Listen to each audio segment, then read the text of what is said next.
QLD TQQQ 투자자가 지금 가장 먼저 외워야 할 것은 수익률이 아닙니다. 지지와 저항입니다. 지금 계좌가 조금 올랐다고 안심하시면 안 됩니다. 지금 계좌가 조금 빠졌다고 끝났다고 생각하셔도 안 됩니다. 진짜 중요한 것은 가격이 아니라 내가 어디서 사고 어디서 팔고 어디서 틀렸다고 인정할지 기준이 있느냐입니다. QLD TQQQ는 사람을 부자로 만들 수도 있지만 기준 없는 사람의 계좌를 가장 빠르게 흔들 수도 있습니다. 특히 월급으로 투자하는 분들은 더 냉정해야 합니다. 월급은 한 달에 한 번 들어오지만 시장의 변동성은 하루에도 몇 번씩 찾아옵니다. 월급은 느리고 레버리지는 빠릅니다. 그래서 감정으로 투자하면 속도가 맞지 않습니다. 오늘 핵심은 4단어입니다. 마인드, 공부법, 지지와 저항, 거래량. 이 4단어를 그냥 아는 정도로는 부족합니다. QLD TQQQ 투자자라면 이 4단어를 계좌에 박아 넣어야 합니다.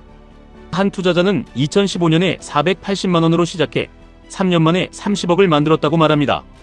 그리고 다시 3년 만에 30억을 300억으로 키웠다고 합니다. 또 주변 지인에게 방법을 알려줬을 때 3천만원으로 시작한 계좌가 1년도 안 되어 1억 3천만원이 되었다고 합니다. 이 숫자를 보고 흥분하시면 안 됩니다. 중요한 것은 수익률이 아니라 과정입니다. 그 사람은 운이 좋았다고 말했습니다. 강세장도 있었다고 말했습니다. 하지만 더 중요한 말은 따로 있습니다. 자신만의 원칙과 안목이 생겼다는 것입니다. QLD TQQQ에서도 똑같습니다. 그냥 나스닥이 오를 것 같아서 사는 사람과 어디서 사야 하는지 알고 사는 사람은 완전히 다릅니다.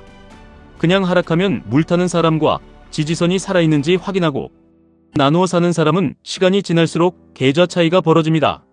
가장 먼저 마인드입니다. 처음 수익이 나면 사람은 자신감이 올라갑니다.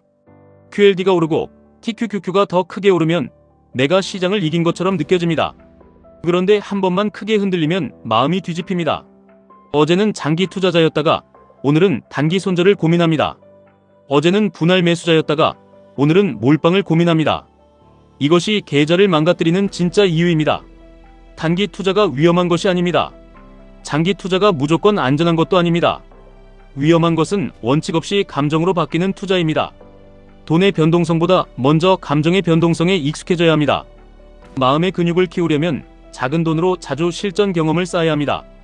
처음부터 큰 돈으로 승부를 보려고 하면 안 됩니다. 작은 금액으로 내가 어떤 자리에서 흔들리는지 확인해야 합니다. 어떤 하락에서 손이 떨리는지, 어떤 상승에서 욕심이 생기는지 기록해야 합니다. 내 성격을 모르면 시장을 이길 수 없습니다. 두 번째는 공부법입니다. 공부는 느낌으로 하는 것이 아닙니다. 매일 반복하는 시스템이 있어야 합니다. 상한가 종목과 거래량 1000만 주 이상 터진 종목을 정리하고 왜 올랐는지 이유를 찾아야 합니다. 이걸 QLD TQQQ에 적용하면 이렇게 바꿀 수 있습니다. 매일 QQQ의 상승과 하락 이유를 기록하십시오. 나스닥이 왜 올랐는지, 왜 빠졌는지, 엔비디아가 움직였는지, 반도체가 강했는지 확인해야 합니다. 금리가 영향을 줬는지, 달러와 채권 금리가 어떤 흐름이었는지 봐야 합니다. 하루에 딱 2가지 핵심 이슈만 골라서 적으십시오. 처음부터 잘할 필요 없습니다. 매일 하면 됩니다. 세 번째는 지지와 저항입니다. 여기서부터 진짜 중요합니다. 지지는 사람들이 사고 싶어하는 자리입니다. 저항은 사람들이 팔고 싶어하는 자리입니다. QLD TQQQ 투자자는 이 2개를 모르면 비싸게 사고 싸게 팔 가능성이 커집니다. 내가 사야 할 지점은 지지선을 깨지 않는 것을 확인했을 때입니다. 내가 팔아야 할 지점은 저항선을 못 뚫고 내려앉았을 때입니다. 처음 저항선을 강하게 뚫으면 그 자리가 나중에 지지선이 되는 경우가 많습니다. 처음 저항선을 뚫고 그 자리가 지지선이 되었을 때 99%에 가깝게 먹히는 전략이라고 강조합니다. QLD TQQQ에서도 이 원리는 중요합니다. QQQ가 중요한 저항선을 강하게 뚫었습니다. 그러면 늦었다고 바로 추격하는 것이 아닙니다. 다음 조정에서 그 돌파선이 지지선으로 바뀌는지 봐야 합니다. 예전에는 팔고 싶었던 자리가 이제는 사고 싶은 자리로 바뀌는지 확인해야 합니다. 그때 QLD는 분할 접근을 고려할 수 있고 TQQQ는 더 엄격하게 짧은 구간만 볼 수 있습니다. 반대로 지지선이 깨졌다면 싸졌다고 착각하면 안 됩니다. 예전 지지선은 깨진 순간 저항선으로 바뀔 수 있습니다. 그래서 반등이 나와도 그 선에서 막히면 다시 위험해집니다. 이때 계좌를 지키는 사람은 이렇게 생각합니다. 내가 틀렸구나. 다음 자리를 기다리자. 계좌를 망치는 사람은 이렇게 생각합니다. 어차피 오를 거야. 더 사면 돼. 이 차이가 1년 뒤 계좌를 바꿉니다. 네 번째는 거래량입니다. 가격은 결과이고 거래량은 의도입니다. 주가 폭등의 전조는 세 가지입니다. 첫째, 바닥에서 거래량 폭증. 둘째, 이후 거래량 급감. 셋째, 급감한 날 주가가 5일선과 크게 벌어지지 않을 것. 이것은 QLD TQQQ 투자자에게도 굉장히 중요합니다.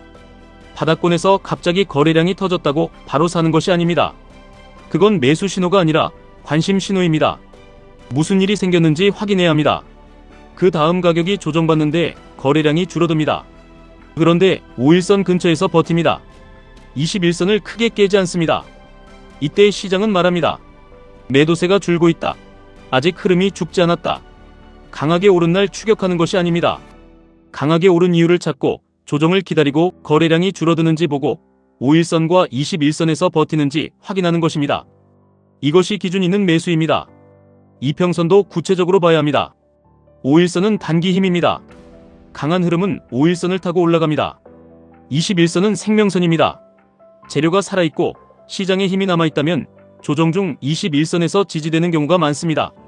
하지만 21선을 강하게 깨고 회복하지 못하면 그때는 고집이 아니라 방어를 생각해야 합니다. 61선은 중기 흐름입니다. 121선은 더 큰 경기선입니다. 강한 종목은 5일선까지 내려오지 않고 3일선을 타기도 합니다. 이유 있는 상승이라면 5일선이 깨진 뒤에도 8일선에서 지지되는 경우가 있습니다. 매도는 더 중요합니다.